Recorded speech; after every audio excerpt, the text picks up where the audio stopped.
सावळ्याची जणू सावली या मालिकेच्या येणाऱ्या भागामध्ये धमाकेदार असा ट्विस्ट येणार आहे. तर प्रेक्षकांनो, इथे आता अबीरवरती हल्ला झाल्यानंतर दोन गुंडांनी खूपच जास्त क्रूरपणे अबीरला किडनॅप केल्यानंतर सावलीने पुन्हा एकदा पुणे सोडण्याचा निर्णय घेतलेला असतो. सावली आपल्या अबीरला घेऊन आता पुण्यातून निघालेली असते आणि तेवढ्यात प्रेक्षकांनो, सावली आणि अबीरला जर कोणी थांबवू शकतं तर तो फक्त सारंगच आहे हे माहिती असल्यामुळे जगन्नाथने सारंगला पाठवलेलं असतं. आणि तेव्हा इथे रिक्षाला अडवून सारंगने सावलीला थांबायला सांगितलेलं असतं आणि तिला शब्द दिलेला असतो की सावली, तुला कुठेही पळ काढायची गरज नाही आहे. अगं कुठे कुठे जाणार? इथे राहिलीस तर तुझ्या मदतीला जगन्नाथजी आहेत, मी आहे.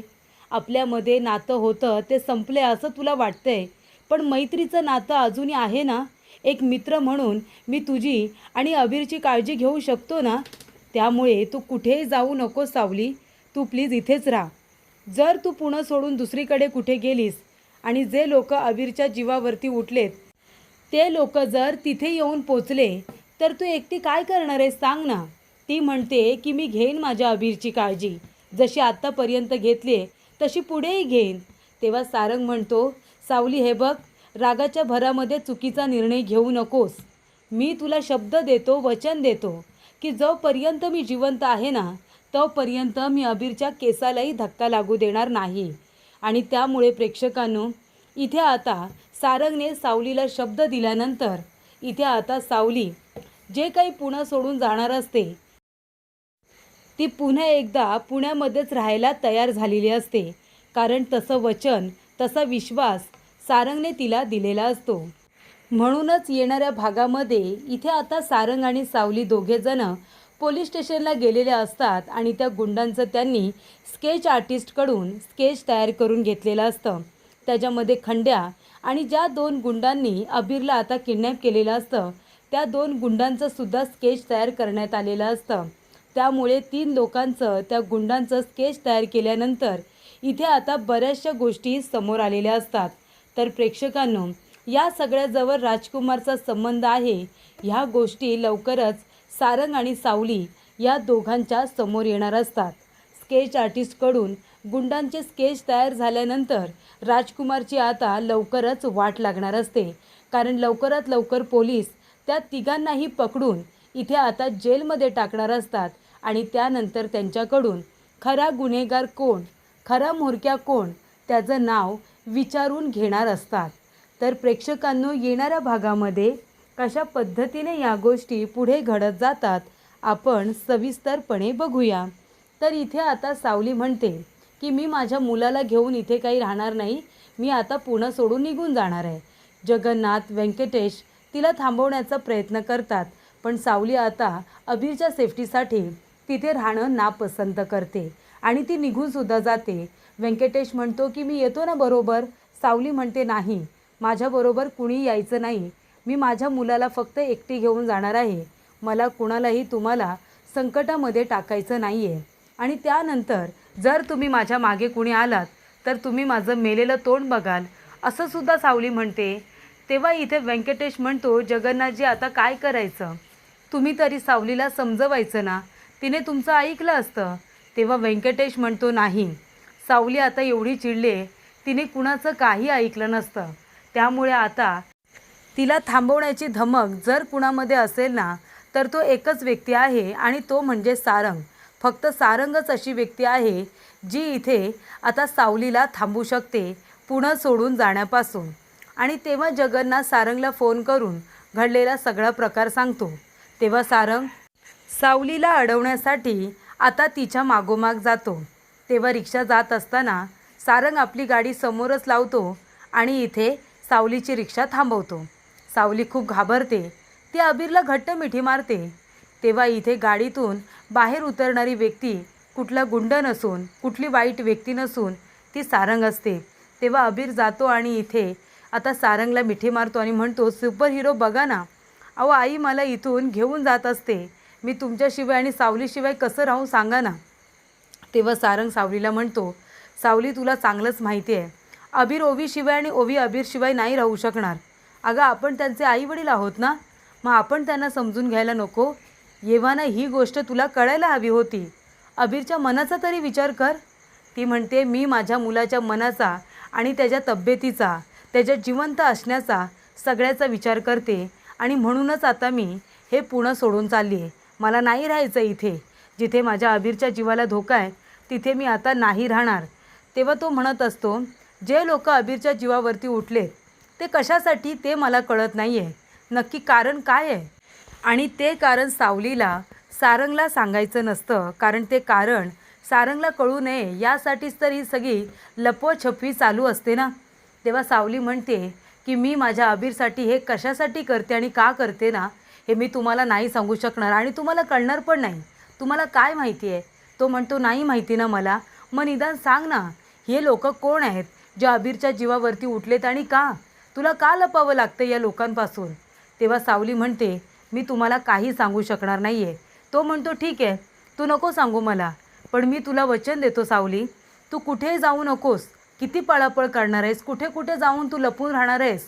मी तुला शब्द देतो, जे हे लोक जे कोणी आहेत ना, जे अबीरच्या जीवावरती उठलेत, मी त्यांना शोधून काढेन. मी त्यांना पण शोधून काढेन आणि ज्या लोकांनी इथे अबीरला मारण्याची सुपारी दिले ना, त्या लोकांना सुद्धा मी शोधून काढेन आणि ह्या गुंडांना सुद्धा. तू फक्त सावली कुठेही जाऊ नकोस. हे बघ, इथे निदान मी आहे, जगन्नाथजी आहेत. आम्ही सावलीची पण आणि अबीरची पण काळजी घेऊ. पण जर तू एकटी कुठे राहायला गेलीस आणि त्या गुंड लोकांना कळलं तर ते तुला आणि अबीरला पुन्हा त्रास देतीलच ना. तेव्हा मी सांगतोय ते ऐक सावली, उगाच इथे जास्त रागाच्या भरामध्ये कुठलाही निर्णय घेऊ नकोस, ज्याचा पश्चाताप तुलाच नंतर होईल. तेव्हा इथे सावलीला समजवण्याचं काम सारंग आता करत असतो आणि सावली ते समजून घेतेही. तेव्हा ओवीसुद्धा तिथे येते. ओवी पण म्हणते की सावली टीचर थांबा ना, तुम्ही गेलात तर माझं काय होईल? मी परत आजारी पडेन. माझ्या बापाचं काय होईल? माझ्या बापासाठी तरी थांबा ना हो सावली टीचर. तेव्हा सावली पण हसायला लागते आणि ती म्हणते की ठीक आहे, मी राहते. त्यानंतर सारंग सावलीला, ओवीला, अबीरला घेऊन आपल्या गाडीतून आता जगन्नाथजींकडे घेऊन आता सोडायला जातो. तेव्हा इथे जगन्नाथला विश्वास असतो की सारंगच ती व्यक्ती आहे जी सावलीला समजावून घरी आणून सोडेल सुखरूपरित्या. तेव्हा जगन्नाथ म्हणतो सावली आलीस तू? तेव्हा इथे सावली म्हणते बाबा सॉरी, रागाच्या भरामध्ये मी हा निर्णय घेतला होता, पण खरंच सांगते माझ्या अबीरसाठी हा निर्णय मी घेतला होता आणि मला तो निर्णय पूर्ण करून दाखवायचा होता. पण सारंगने मला शब्द दिलाय की त्या अबीरला काही होऊ देणार नाही, म्हणून त्यांच्यावरती विश्वास ठेवून मी इथे आले. जगन्नाथ म्हणतो सारंग तर आहेच बाळा, पण तुझा बाप अजून जिवंत आहे. तुला कुणालाही घाबरायची गरज नाही आहे. अबीरजवळ येणारे हात आधी तुझ्या बापाजवळ येतील, मग अबीरजवळ. ही गोष्ट तू लक्षात ठेव, असं जगन्नाथ म्हणतो. त्यानंतर इथे आता राजकुमारचा प्लॅन फ्लॉप झालेला असतो, कारण सारंगने सावलीला आता पुणं सोडून जात असते, तिला अडवलेलं असतं ना. जगन्नाथने इथे आता सारंगला ही गोष्ट सांगून खूपच महत्त्वाची गोष्ट पूर्ण केलेली असते. इथे आता सावली आणि अबीर दोघांचाही जीव वाचलेला असतो, कारण जेव्हा सावली घर सोडून जायला निघते तेव्हा राजकुमार म्हणतो की जा सावली जा. अगं तू इथून जाशील, तू आणि अबीर, तुझा तो कार्टा, दोघेजण एकटे असाल ना, तेव्हाच तर मी तुम्हाला मारू शकतो ना. जा तुम्ही इथून जा, मला तर तेच हवं आहे. आणि इथे आता सारंगने जाऊन त्यांना अडवलेलं असतं, म्हणजे इथे राजकुमारचा प्लॅन पुन्हा एकदा फ्लॉप झालेला असतो. त्यानंतर सारंग सावलीला भेटायला येतो आणि तो म्हणतो की सावली, ज्या लोकांनी अबीरला किडनॅप केलं होतं त्या लोकांना आधी तू कधी बघितलेस का?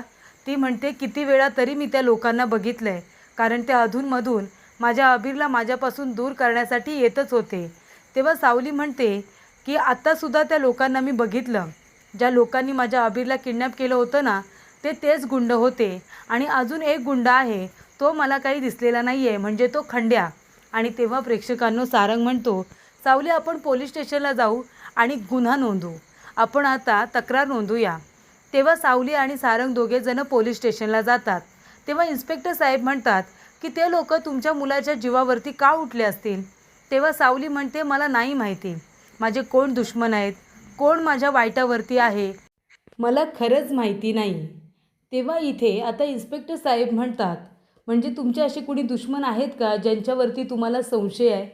तेव्हा सावली म्हणते की नाही, संशय मला कुणावरतीच नाही आहे. पण ते लोक जेव्हापासून माझं बाळ जन्माला आले तेव्हापासून ते माझ्या बाळाच्या आणि माझ्या जीवावरती उठलेले आहेत, खास करून माझ्या बाळाच्या. तेव्हा इथे इन्स्पेक्टर साहेब म्हणतात, त्या लोकांना तुम्ही ओळखू शकता का? म्हणजे आपण त्यांचं स्केच तयार करू, तुम्ही हुबेहूब वर्णन कराल, त्यांना पकडायला सोपं जाईल. तेव्हा सावली म्हणते की त्या लोकांना मी कधीच विसरू शकत नाही, त्यांचे चेहरे माझ्या अगदी व्यवस्थित लक्षात आहेत. तेव्हा इन्स्पेक्टर साहेबांनी सारंगला मदत करण्यासाठी, सावलीला मदत करण्यासाठी स्केच आर्टिस्टला बोलावलेलं असतं. आणि तेव्हा प्रेक्षकांनो, इथे आता सावली पूर्णपणे एक एक गुंड्याचं आता वर्णन करत असते. तेव्हा तिने पहिल्या गुंड्याचं वर्णन केलेलं असतं. तो म्हणजे इथे आता जे 2 गुंड पार्टीच्या वेळेला, अबीरच्या वाढदिवसाच्या वेळेला आलेले असतात ना, त्या 2 गुंडांचं तिने वर्णन केलेलं असतं. आणि त्यानंतर महत्त्वाचा म्होरक्या म्हणजे खंड्याचं सुद्धा ती वर्णन करते. आणि तेव्हा सारंग म्हणत असतो की या माणसाला तर मी किती वेळा बघितलं आहे, कधी कधी मला असं वाटतं की हा माणूस आहे ना, अगं आपल्या ओवीच्या पण जीवावरती उठला आहे. तेव्हा सावली म्हणते का पण? तेव्हा सारंग म्हणतो मला नाही माहिती, पण हाच गुंड आहे ना, सतत मला ओवीच्या मार्गावरती पण दिसतो. तेव्हा इथे ओवी आणि सारंग, त्याचबरोबर अबीर आणि सावली, नक्की काय ही भानगड आहे असं आता त्या लोकांना वाटत असतं. ओवीच्या जीवावरती तेच लोक उठलेत आणि अबीरच्या सुद्धा. तेव्हा एका क्षणासाठी सावलीला वाटतं, ओवीच्या जीवावरती म्हणजे ओवी ही माझी मुलगी तर नाही आहे ना, असा प्रश्न तिच्या मनामध्ये येऊन जातो. पण अशा रीतीने प्रेक्षकांनो, इन्स्पेक्टर साहेबांनी आणि सारंगने स्केच आर्टिस्टच्या मदतीने गुंड लोकांचे स्केचेस तयार केलेले असतात. आणि इन्स्पेक्टर साहेब सारंगला म्हणतात की तुम्ही अजिबात काळजी करू नका सारंग सर, हे तिन्ही गुंड आहेत ना, ते चोर आहेत, मोठे गुंड आहेत, चोरीमारी करतात, लोकांचे खून करतात, त्यांना लुबाडतात.